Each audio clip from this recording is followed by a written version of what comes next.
പക്ഷേ എന്നെ ലോക്സഭാ അംഗങ്ങളായിട്ടുള്ള ചില സഹപ്രവർത്തകരായ MP-മാർ നോട്ടമിട്ടിട്ടുണ്ട്. ഞാൻ പ്രസിഡന്റ് ആയത് തന്നെ അവർക്ക് സഹിച്ചിട്ടില്ല, അവർ എനിക്കെതിരെ ഇപ്പോഴും പ്രവർത്തിച്ചുകൊണ്ടിരിക്കുകയാണെന്ന് കെ സുധാകരൻ പറയുന്ന സാഹചര്യം എങ്ങനെ ഉണ്ടായി ടി ചരചന്ദ്രപ്രസാദ്? അതെനിക്കറിയില്ല ഏത് സാഹചര്യത്തിൽ അദ്ദേഹം അത് പറഞ്ഞുവെന്നും അദ്ദേഹത്തിന്റെ അനുഭവം എന്താണെന്നും ആരൊക്കെ അങ്ങനെ ചെയ്തു എന്നുള്ളത് എനിക്കറിയില്ല. അദ്ദേഹത്തിന് മാത്രമേ അറിയുള്ളൂ. ഞാൻ അദ്ദേഹത്തിനോട് ചോദിക്കുന്നത് ശരിയല്ല. അതുകൊണ്ട് ഞാൻ ഇതുവരെ ചോദിച്ചിട്ടുമില്ല. ഇനി അഥവാ കെ സുധാകരൻ മാറുകയാണെങ്കിൽ ഒരു ദളിത് പ്രസിഡന്റ് ഉണ്ടാകണം എന്ന് കൊടിക്കുന്നിൽ സുരേഷ് പറയുന്നു. ഇപ്പോൾ ഒരു താരോദയം ശശി തരൂരിൽ ഉണ്ടായിട്ടുണ്ട്. പിന്നെ യുവ നേതാക്കൾ ടി സിദ്ദിഖ് അടക്കമുള്ള, ഷാഫി അടക്കമുള്ള യുവ നേതാക്കൾ വരുന്നുണ്ട്. അപ്പോൾ താങ്കൾക്ക് സ്പേസ് ഉണ്ടോ ടി ചരചന്ദ്രപ്രസാദ്? അല്ല, ഇതൊക്കെ ഈ പറയുന്നതെല്ലാം സാധ്യതകളും താല്പര്യങ്ങളുമാണ്. സാധ്യതകളും താല്പര്യങ്ങളും പരിശോധിച്ച് ഹൈക്കമാൻഡ് ഒരു തീരുമാനം എടുക്കും. ആരെ തീരുമാനിച്ചാലും ആ തീരുമാനത്തോട് നമ്മൾ ഉറച്ചു നിൽക്കുമെന്നുള്ളതാണ്. അങ്ങനെയാണോ വേണ്ടത്? താങ്കൾ മത്സരിക്കാൻ ഒരുങ്ങിയത് ഒരു ശശി തരൂർ ഐഡിയോളജിയിലാണ്, ഒരു മത്സരം ഉണ്ടാകണം കോൺഗ്രസിൽ ആ നിലയിൽ? ഞാനൊക്കെ ഒരു കാലത്ത് ഉൾപാർട്ടി ജനാധിപത്യത്തിന്റെ പേരും പറഞ്ഞുകൊണ്ട് ചിലതൊക്കെ വെട്ടിത്തുറന്നൊക്കെ പരസ്യമായി പറഞ്ഞിട്ടുള്ളതാണ്. പക്ഷെ അത് സംഘടനയ്ക്കും ദോഷം ഉണ്ടാകുന്നു അനുഭവങ്ങളുടെ അടിസ്ഥാനത്തിൽ ബോധ്യമായതുകൊണ്ട് അങ്ങനെ ഒരു വെട്ടിത്തുറന്ന പറച്ചിലിനും മാധ്യമങ്ങളിൽ കൂടി പേരും പ്രശസ്തി ഉണ്ടാകാൻ വേണ്ടി മലന്ത് കിടന്ന് തുപ്പാൻ ഞാനില്ല.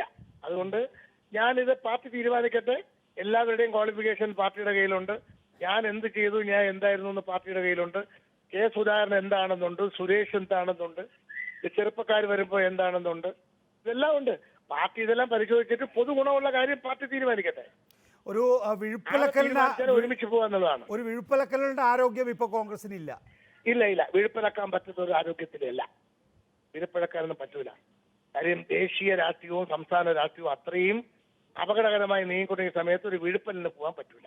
കോൺഗ്രസ് ഏറ്റവും ശക്തമായ സംഘടനാ സാന്നിധ്യം കേരളത്തിലാണെന്നാണ് വെപ്പ്. ആണ്. നമുക്ക് പണ്ടേ ഉള്ള ഒരു ഇൻബോൺ നമ്മൾ, അതുപോലെ നമുക്ക് കേരളത്തിൽ പണ്ടേ ഉള്ള ഒരു നമ്മുടെ ഒരു ഘടനാ രീതിയാണ്. എന്നാൽ പോലും അതുപോലും ബൂത്ത് തലത്തിൽ നേരെയാക്കേണ്ട ഒരു കാലഘട്ടത്തിലാണ് നമ്മൾ കടന്നു പോകുന്നത്. ബൂത്തിലെ ആളുകളെ മിലിറ്റന്റ് ആക്കി നിർത്തി കൊണ്ടുപോവുക എന്നുള്ളതാണ് ഏറ്റവും വലിയ ദൗത്യം. ചുമതല ഏറ്റെടുക്കാൻ കെൽപ്പ്, മനസ്സിനും ശരീരത്തിനും അവർക്ക് കെൽപ്പുണ്ടാക്കി കൊടുക്കുക എന്നുള്ളതാണ്. കാര്യങ്ങൾ അല്പാൽപ്പം മാറുന്നുണ്ടല്ലേ? പഴയ അവസ്ഥയല്ല. 2021 നിയമസഭാ തെരഞ്ഞെടുപ്പിന്റെ അവസ്ഥയൊന്നുമല്ല, കുറച്ച് മെച്ചപ്പെട്ട് വരുന്നുണ്ട്. അത് അതിഭയങ്കരമായി മെച്ചപ്പെട്ടിട്ടുണ്ട്. എന്നുള്ളതാണ് ഏറ്റവും വലിയ വെല്ലുവിളി.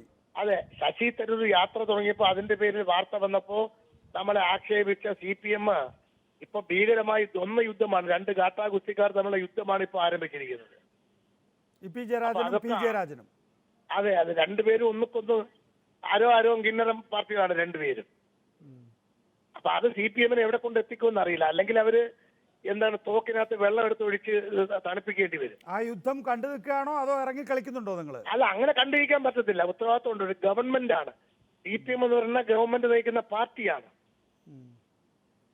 അപ്പൊ അത് പരമാവധി ജനങ്ങൾ എന്നെ മടുത്തിരിക്കുകയാണ്.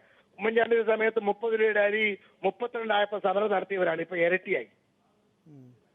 ഇപ്പൊ ഇവർ കേന്ദ്രത്തെ അങ്ങോട്ടും ഇങ്ങോട്ടും കേന്ദ്രവും സംസ്ഥാനം കുറ്റപ്പെടുത്തുന്ന കാര്യം അവര് രണ്ടുപേരും കൂടെ ഭരിച്ച് ആണ് ഈ സാധനം ഇപ്പൊ ഉണ്ടാക്കിയിരിക്കുന്നത്.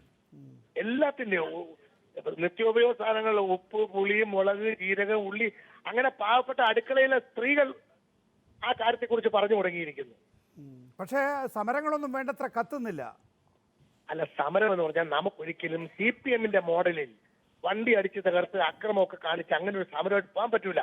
യൂത്ത് കോൺഗ്രസ് തന്നെ ചിലപ്പോൾ സമരം കൈവിട്ട് അങ്ങനെ പോകുമ്പോഴത്തേക്ക് നമ്മുടെ നേതാക്കന്മാർ പറയാറുണ്ട് നമുക്ക് ഒരു ഘട്ടം വിട്ട് അങ്ങോട്ട് പോകാൻ പറ്റൂല. CPM ചെയ്യുന്നത് പോലുള്ള സമരത്തിലേക്ക് നമുക്ക് പോകാൻ പറ്റൂല. ആ ശൈലി നമുക്ക് അനുസരിക്കാൻ പറ്റൂല.